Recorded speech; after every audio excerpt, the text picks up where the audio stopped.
Hello friends, welcome to Vedic Astrology, your one-stop astro channel. Today we will begin a new series on the basic astrology concepts, which is house lords in different houses. So we will understand that what happens when different house lords positions itself into different bhavas and what are the basic understanding about that. We will get to know more about these bhava positions of planets.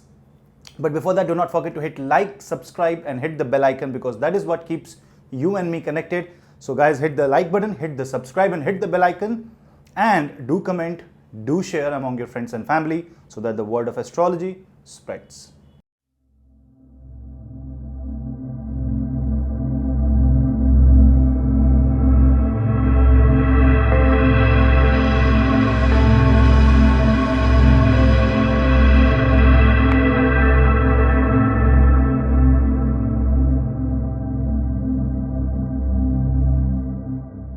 Starting with the first video of this long video series, First Lord in First House.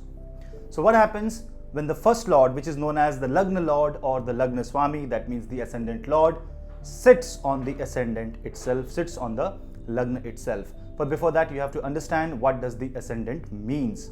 Ascendant means the first house, the rising sign of your horoscope, and this also defines the physical characteristics. This is who you are.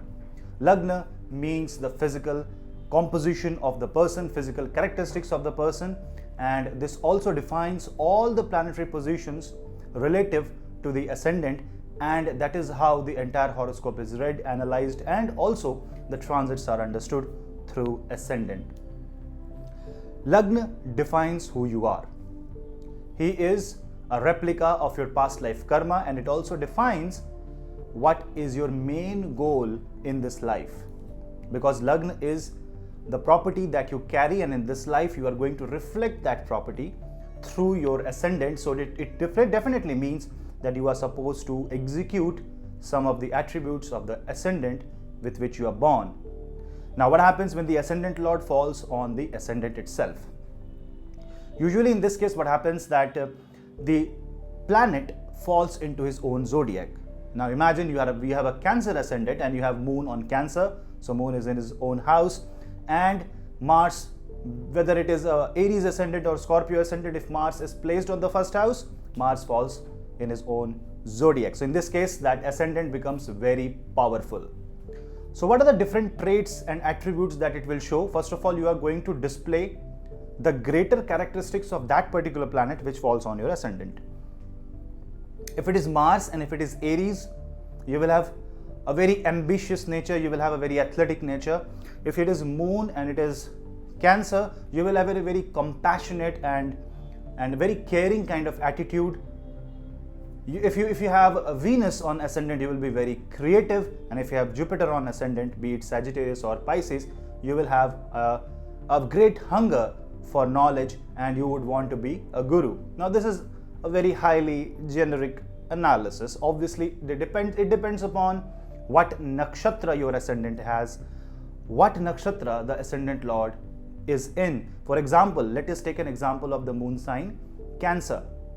Now if your ascendant has Moon on the first house and your ascendant is Cancer, but Moon may fall either of the three nakshatras of the sign of Cancer, which is either it can be Pushya, it can be Punarvasu, or it can be Ashlesha. So depending upon what nakshatra it is, greatly the characteristics will change. But if you take an analysis on a zodiac perspective, Moon will kind of display a very compassionate nature on the first house. But this also makes a person selfish in nature. Now if you have an ascendant lord in the first house, that means you are going to take great care of your physical self, of your identity, of your body, because that is what the ascendant lord is trying to do. Because he is in his own house, he is definitely going to protect. So there is an extra layer of protection, there is an extra layer of safety that you take for yourself, and this can either make you a very bold fighter. Now the first lord in the first house also creates enhanced sense for self if it is afflicted. Now what does affliction means? When the bad planets are aspecting the ascendants, if the ascendant lord is not in a great nakshatra, then there can be some sort of affliction. Now if it is bad, then it can create selfish nature. You will think more about yourself. You would not want to sacrifice or do tasks for other people, and you would want to be the center of attraction. But if it is good and if it is in a positive sense, then you would definitely want to be physically evolved. You would want to create a safe space around you without harming others, and you would definitely love yourself, and you would project your identity as something which is of very great importance. Now this is not that bad, because it may be that you have learned something and you would be very, very confident about yourself. You would not want everybody to know what you know, and this will put you into a great position in the society. Now it totally depends on what placement of the other planets has with the ascendant, if there is any conjunction of other planet, if there are aspects. But what we are going to discuss is very basic academic astrology, placement of a planet. First house lord in the first house. This first house lord in the first house can also have different kind of attributes depending upon the proximity of the planet to the ascendant degree. Now you have to understand that ascendant has a degree with which you are born. It can be 15 degree, it can be 16.5 degree, it can be 17.83 degree, any random degree from 0 to 30 it can obtain. But now you have to see how close is your ascendant lord. Suppose your ascendant is at 15 degree 50 minutes and your ascendant is at 15 degree. That means between your ascendant degree and your ascendant lord, it's only less than a degree difference. Then in this case, your ascendant lord is very, very, very strong and has a close tie-up with your lagna and the zodiac with which it rules. And remember, it will show the highest possibility of resonance with the nakshatra on which it sits at the degree, and all the properties that it has in and around that degree. That planet is, and you as a human being are going to exhibit those properties, those attributes. So you have to calculate that attributes carefully, and then you have to see, are you displaying that? But if your ascendant lord is quite far from the ascendant degree, suppose your ascendant is at 14 degrees but your ascendant lord is at 0 degree 10 minutes. If your ascendant lord is at 29 degrees. Now this explains why different people with the same ascendant are different in nature. They are totally physically different, their life is different, because slight difference of degree creates an entirely different portion of life, entire different image of life. If your ascendant lord is at very early stage, this means that you have just started something related to that. This birth is for a specific purpose, but it's the beginning of that particular karmic cycle. And if it is on the edge, on the other side, that is at more than 29 degrees, that means you are supposed and you will be inclined towards the second house, that means towards the zodiac, which is placed in the second house.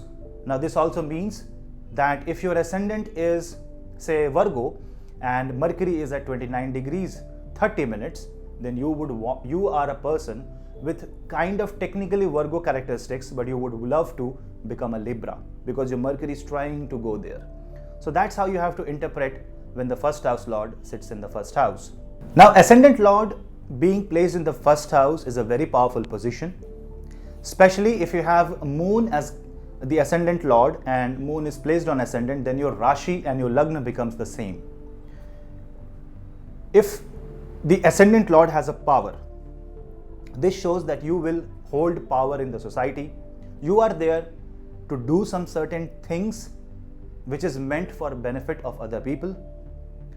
If your ascendant has any kind of affliction and if your first house lord is in the first house, you have to take care of your health. You have to take care of what you think, you have to take care of your actions, and you have to take care of what you are planning to do, because a lot of things depends upon the first house. First house is not only a part of the center, that means the Kendra houses 1, 4, 7 and 10, but it is also the part of the divine trine or Mool Trikon 1, 5, 9. So this is the only house which comprises both of the Kendra and the Trikon. That is why it is of the highest importance, and why not? It is you yourself. So if your ascendant has any kind of affliction, it is the first place where you should work, because working on ascendant simply means working on your own body, working on your own attitude. Ascendant lord on first house also displays a lot of ego, a lot of self-esteem and will and courage, especially if it is Mars placed in the first house. Or Sun. Sun also gives a lot of ego and a lot of power, a lot of authority, especially if you have Leo ascendant, and Sun is in the Magha Nakshatra. So in this way you have to calculate the different aspects, different conjunctions, degree, proximity, and one more thing that you have to learn when the first house lord is in the first house, Navamsha. Now here you have to calculate the ascendant degree, and then you have to see the ascendant degree falls in which Navamsha. So you have to see the D9 chart, and the ascendant of the D9 chart is the Navamsha of the ascendant of the D1 chart. Again I repeat, the ascendant of the D9 chart is the Navamsha of the ascendant of the D1 chart, provided what degree it is. For example, if you have Aries ascendant, but your ascendant falls in Ashwini Pada 4 or Ashwini 4th quarter, then you will have Cancer as the Navamsha ascendant. That you can check from the Navamsha table, and that will be very easy, because once you remember the table, once you understand the cyclical order of the planetary zodiacs and the Navamsha, it will be very easy for you to calculate. Why we will talk about Navamsha? Because the D9 chart's ascendant defines the real strength of your D1 ascendant. So for example, if a person is Leo ascendant and has a D9 of Kark Rashi, Cancer ascendant, then in that case what may happen is that the person's ego is driven by emotions. So in this way you have to calculate the Navamsha ascendant and the first house, and then you have to mix it, fuse it, and then you have to find out how to interpret the first house lord in the first house. Now what to do if you have a weak first house lord? If you have a weak first house lord, the first thing that you must do is work on your body, work on your health, work on your physical self, work on the projection that you have in the society. If you have a bad first house, the first thing that you have to do is correct your own mistakes rather than pointing at other people. You have to correct your food habits, you have to correct your cycle in the day, you have to be very disciplined, you have to be very, very cautious when you work or when you decide a work, because the first house is the head part of the Kalpurush. So all the CPU, all the working, all the processing is done in the first house.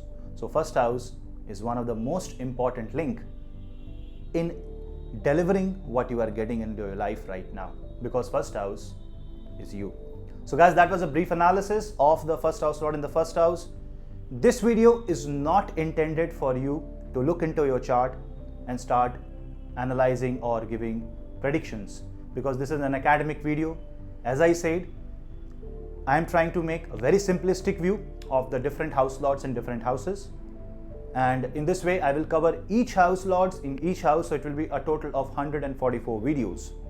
So in this way you will have some knowledge of the basic astrology, and by adding this knowledge you will definitely have a greater curiosity in the world of Vedic astrology, so that it may help you in whatever way it can to learn and create some interest in the world of Vedic astrology. Thank you guys, thank you for watching Punneit Astrology. This series will continue. I will create a playlist. Do give your suggestions. If you find some signs of improvement, you are very much welcome to put your comments on.